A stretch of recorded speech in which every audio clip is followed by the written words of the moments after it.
Actually, it's not pimple. Parang siyang, hindi naman siya tigiyawat. Pero, I know what it is. Parang siyang wart. Hindi, or pantal na parang pinadugo ko lang. So, ngayon is magagawa po tayo ng aking slime. Slime talaga, no? Slime video. Kasi, ever since, hindi pa naman ako nakakapagawa ng any slime videos. So, ayusin ko lang naman tong isa ko clear slime. Yan, nag-clear na siya, pero ganyan kasi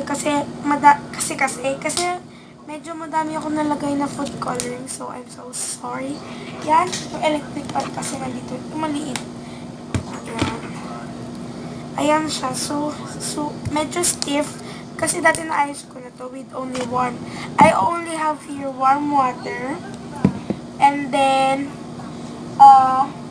mixing tool, tsaka ang aking activator, kung magme-melt ba ito, kasi warm nga eh, syempre, diba? So, kahit nalagyan mo siya ng warm water, hindi siya magiging jiggly. Jiggly talaga. Jiggly. Hindi siya magiging jiggly. Super thick niya pa din. As in, parang 1 cup ata na warm water ang nailagay ko dati noon. So, nanonood kasi ako ng asa. So, bubuksan ko na ang aking activator kasi parang nagme-melt siya. Ever since hindi siya nagiging thin slime,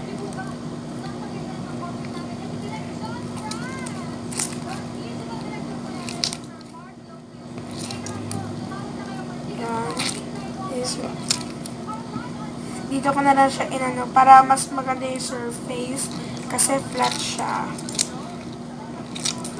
Kasi kung dito ba naman sa container is mahihirapan tayo. So yun, pero okay na rin to.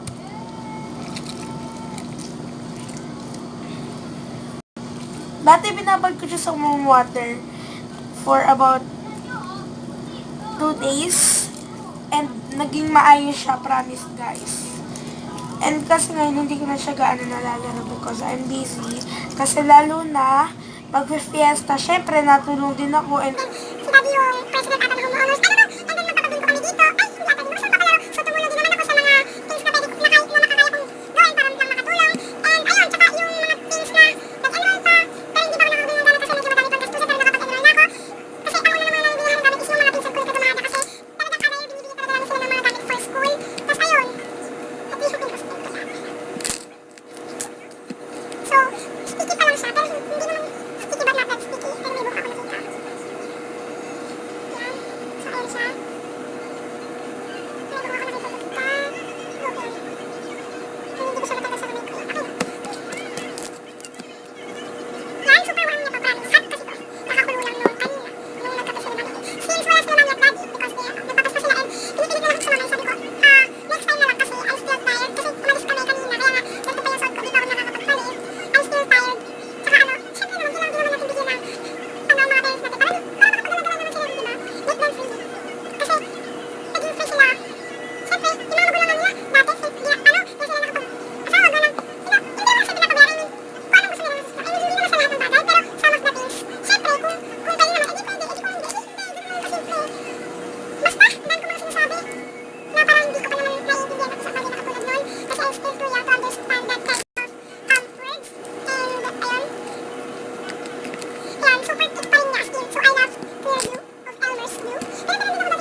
yung kapatid ko, si Kuya.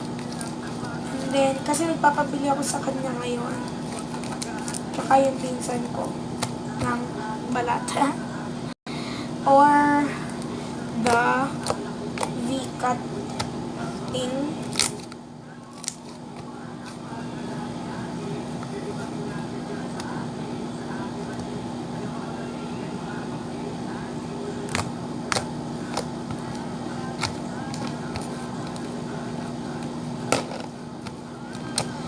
Oh, tiga na kanina, di ba? Napakalit lang.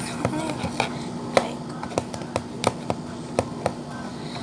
half of this bowl, and I really love it when putting water slime or lotion kasi papadami siya. Pero, the worst thing is, super thin na niya and creepy siya kapag inactivate mo. Pero, kasi ito, super thick niya pa din. Sa akin, ito lang yung tamang thickness tsaka thinness. Tapos, andito na nga pala si Kuya Pustahan kasi ayan, nadagumbong. Eh, di wow! Wala nang balat. Wala. Ayun, pasag na eh, pengi ako. Wait lang, super sticky. Yun na lang. Ha? Super sticky na to. Ano, akin lang daw? Hindi, sabi ko ayun na lang, yung laruin mo. Hindi, sabi ko pengi ako, buksan ko na to. Asa si Kuya? Sa baba. Ano ginagawa? May katawagan. So, siya nga pala yung pinsan ko. Akala ko si Kuya ang dadating dito. Mo? Hala! So, guys, thanks for watching my video. Subscribe, like, and share. Thanks for watching. Bye!